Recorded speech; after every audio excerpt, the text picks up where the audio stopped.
university anaenda grade 9. So mmekaa huko Nairobi for how long? 3 years now. And then when your mom started developing hizi shida, how did it affect your life sasa wewe kama girl child? Kosa kwenda shule.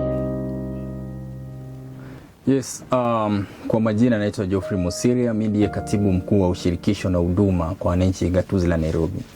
Kwanza ni uchungu sana ukiona mama ambaye alizaliwa na miguu yake miwili ako kwa nyumba hizi toka, haizi tembea, na si eti yeye alizaliwa na disability ama akiwa kiwete, lakini